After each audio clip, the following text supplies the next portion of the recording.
नमस्ते आप सभी को। नए वर्ष की आप सभी को ढेर सारी शुभकामनाएं। भगवान का आशीर्वाद आप सभी पर हमेशा बना रहे। आज के इस वीडियो में हम बात करेंगे कि इस साल के मेरे क्या क्या टारगेट्स हैं। तो प्रोफेशनली तो बहुत सारे टारगेट हैं, पर इस साल के टारगेट में जो सबसे बड़ा चेंज मुझे लगता है मैंने किया है वो ये है कि पिछले साल तक या उसके पहले तक मैं ज़्यादातर इस चीज़ पर फोकस करती थी कि मुझे कितना रिजल्ट चाहिए।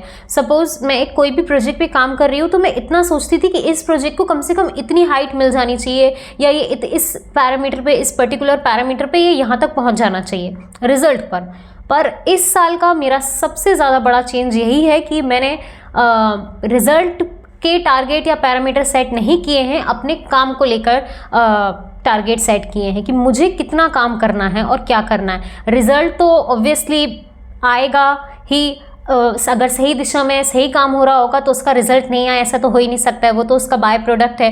पर हम केवल उसको फोकस रख के काम करेंगे तो अलग तरह का काम होगा। हम बहुत जल्दी डिससेटिस्फाइड हो जाएंगे, बहुत जल्दी हमारा फोकस हट जाएगा, वो चीज़ें होंगी अगर हम सिर्फ रिजल्ट को देखेंगे तो। लेकिन अगर हम अपने काम पर फोकस करेंगे तो फिर रिजल्ट की ज़्यादा हमें वो नहीं रह जाएगी, और रिजल्ट तो फिर कुछ भी हो सकता है, कितना भी मिल सकता है आपको, उसमें कुछ वो नहीं होता, हिसाब नहीं होता है उस चीज़ का।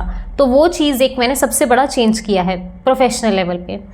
तो ये एक सबसे बड़ा चेंज था कि मैंने अपने टारगेट को अपने काम को लेकर रखा हुआ है। मैंने पूरे एक लिस्ट बना के रखी है कि इस साल में मुझे ये काम करना है। उनके क्या क्या रिजल्ट के पैरामीटर होंगे वो मैंने कोई डिसाइड नहीं किया है। तो ये एक मेरा सबसे बड़ा चेंज है। और दूसरा जो मैंने मेंटल और स्पिरिचुअल लेवल पे जो चेंजेस किए हैं या जो टारगेट हैं मेरे, उसमें से पहला है कि मुझे बहुत ही ज़्यादा फोकसली काम करना है। अब बिल्कुल मैंने अपने टाइमली डिवाइड कर दिया है कि मुझे इतने टाइम तक इस काम के लिए इतना टाइम देना ही देना है, और डेली एक कंसिस्टेंट लेवल पे इतना समय इस काम के लिए मुझे देना है।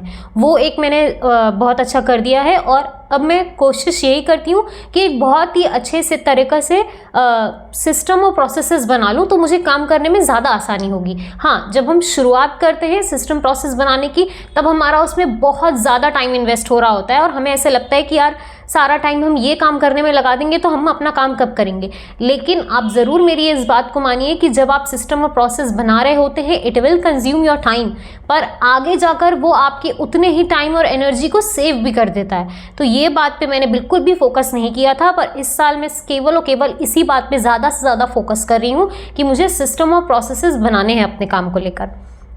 ये एक चीज़ हो गई फोकस से लेवल पे। और दूसरा और सबसे बड़ा जो मैंने इस बार का सोचा है वो है डिसिप्लिन। डिसिप्लिन आपको ऐसे ही आएगा जब आप अपने डेली के टाइमली टारगेट सेट करोगे। आज मुझे 1 घंटे इस पे काम करना है, प्रॉपर 1 से 2 घंटे आपको उसमें देना ही देना है। इतना जब आप सोच के रखते हो तभी आप डिसिप्लिन से काम कर सकते हो। ये एक बहुत बड़ा चेंज है। तो ये कुछ चेंजेस थे जो मैंने इस साल के लिए सोच कर रखे हैं। आपने क्या क्या सोच के रखा है कमेंट सेक्शन में ज़रूर बताइएगा, और वीडियो देखने के लिए आपका बहुत बहुत धन्यवाद।